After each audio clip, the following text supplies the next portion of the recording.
Bulak Kapal merupakan nama salah satu kawasan di Kelurahan Margahayu, Kecamatan Bekasi Timur, Kota Bekasi, Jawa Barat. Menghubungkan beberapa wilayah lain seperti Tambun Selatan, Kabupaten Bekasi. Persimpangan Bulak Kapal sangat padat bahkan kerap macet, terutama di pagi dan sore hari. Ini semua dikarenakan Bulak Kapal menjadi titik mangkal ataupun titik perlintasan moda transportasi angkutan umum seperti angkot, taksi, hingga bus. Hampir seluruh angkutan umum bus yang diberangkatkan dari Terminal Bekasi ataupun yang berangkat dari arah Jakarta melintas melewati Bulak Kapal. Apalagi jika suasana menjelang libur panjang ataupun masa-masa mudik lebaran. Lokasi ini menjadi salah satu lokasi terpadat yang ada di Kota Bekasi.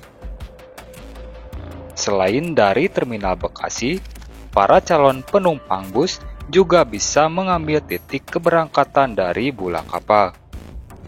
Calon penumpang bisa membeli tiket langsung di agen-agen tiket bus yang berjejer di sepanjang jalan HM Joyo Martono hingga Bulak Kapal. Hal inilah yang membuat lokasi ini banyak dimanfaatkan oleh orang-orang tertentu untuk dijadikan sebagai lokasi strategis mencari cuan dengan segala cara. Dari mulai pedagang, calo, pengamen, hingga preman. Maka tak heran, lokasi ini menjadi salah satu lokasi yang memiliki tingkat kriminalitas tertinggi di Bekasi. Berbagai tindakan kejahatan acap kali terjadi di lokasi ini.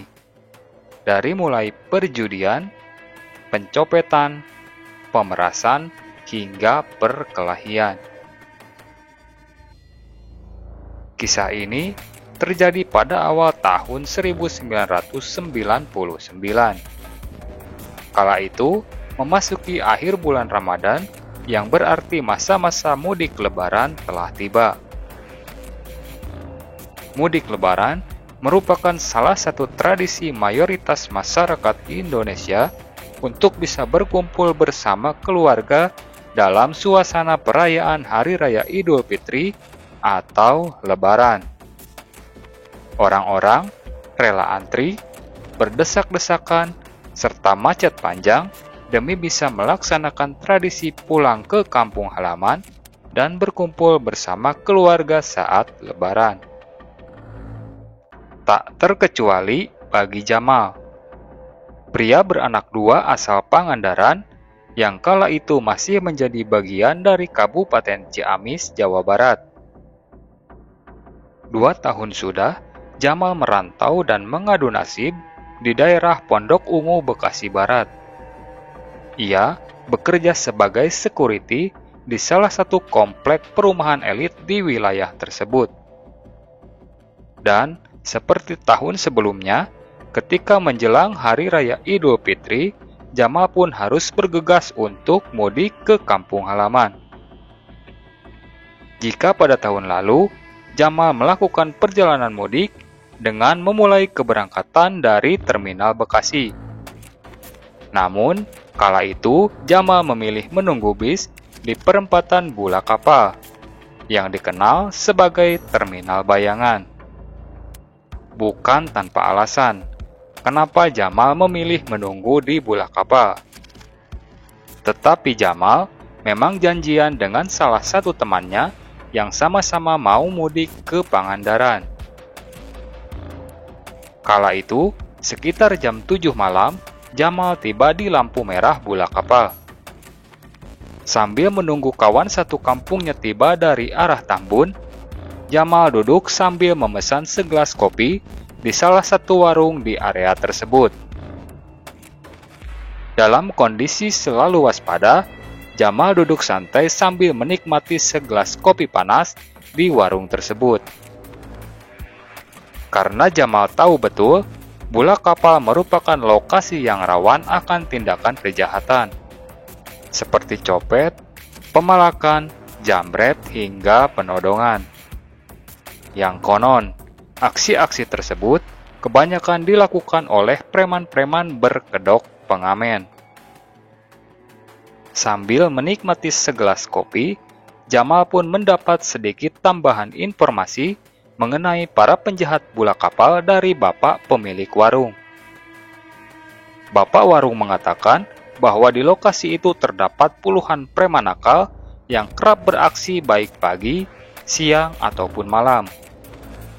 Bahkan, semua warung-warung kaki lima dan toko di sekitar bola kapal harus ikut menjadi korban kejahatan preman-preman tersebut, di mana para pemilik warung setiap harinya harus menyetor uang keamanan kepada para preman yang nantinya akan disetorkan kepada pemimpin mereka, yaitu Prengko Tato, sang preman penguasa bola kapal.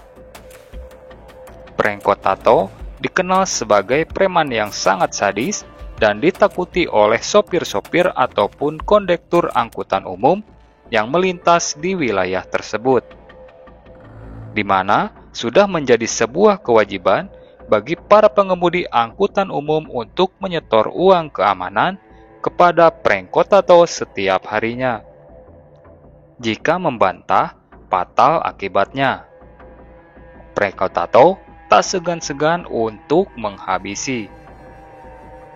Bahkan bapak pemilik warung mengatakan, beberapa hari lalu pun Prengko Tato telah menganiaya seorang pemudik asal Cilacap hingga kritis. Singkat kata, semua orang takut Prengko Tato. Dia dikenal preman bengis dan tidak pandang bulu. Begitupun dengan preman-preman anak buah Prengko Tato. Semua memiliki karakter yang sama, yaitu sama-sama bengis dan kejam. Sekitar 20 menit Jamal mengobrol di warung sambil menunggu temannya datang.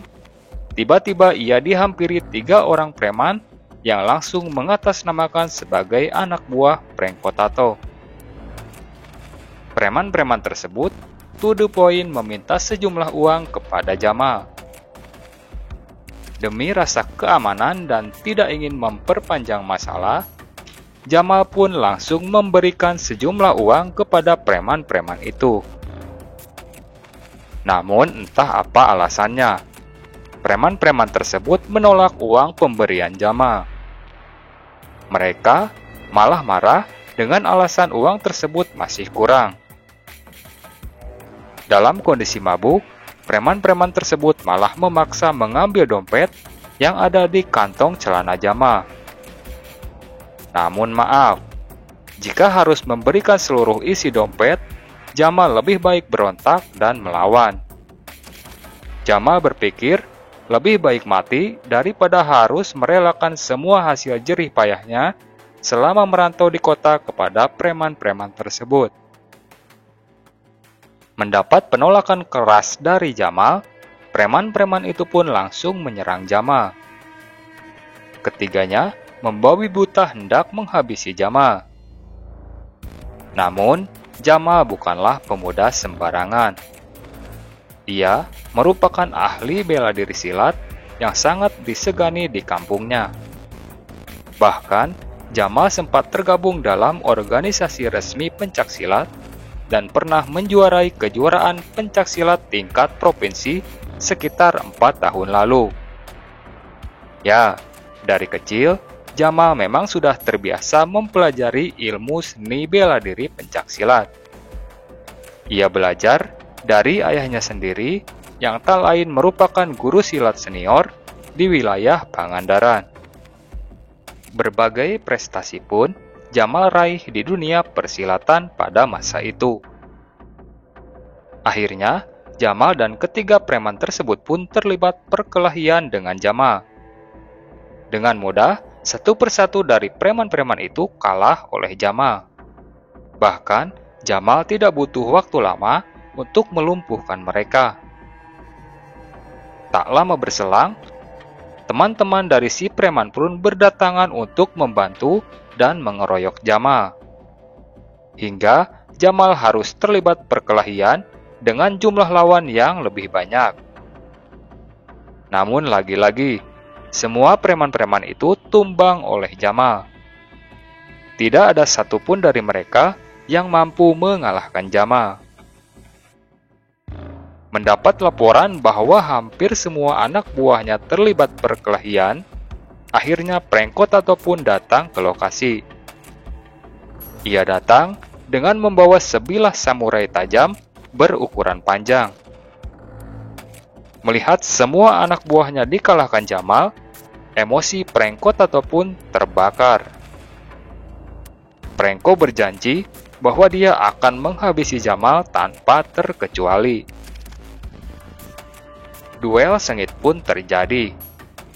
Prengko menyerang Jamal dengan menggunakan senjata tajam yang ia bawa.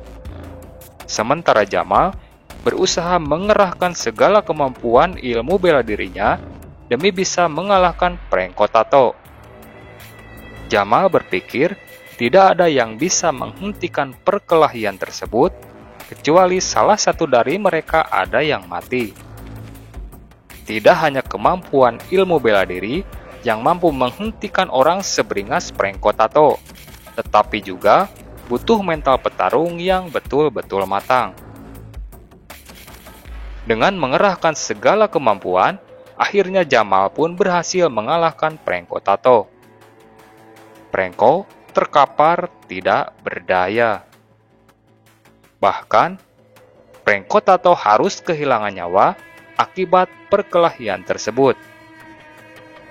Prengko terbunuh karena tusukan senjata tajam yang dibawa olehnya sendiri. Ya, senjata makan tuan. Kejadian itu pun sontak menggemparkan wilayah tersebut. Jamal dan preman-preman itu pun dibawa polisi untuk dimintai keterangan dan pertanggungjawaban. Tak terkecuali para saksi yang melihat kejadian tersebut. Semuanya ikut digelandang ke kantor polisi. Hingga akhirnya, Jamal pun harus menerima hukuman beberapa tahun kurungan penjara atas kasus pembunuhan. Ya, membunuh tetaplah membunuh, sekalipun itu terpaksa harus dilakukan karena alasan membela diri. Jamal harus menanggung segala perbuatan dengan menjadi penghuni lapas Bula Kapal Bekasi Timur. Demikian rangkaian cerita tentang tewasnya preman penguasa Bula Kapal Bekasi di tangan seorang pemudik asal Pangandaran. Terima kasih sudah menonton video ini sampai selesai. Dan sampai jumpa lagi di video-video selanjutnya.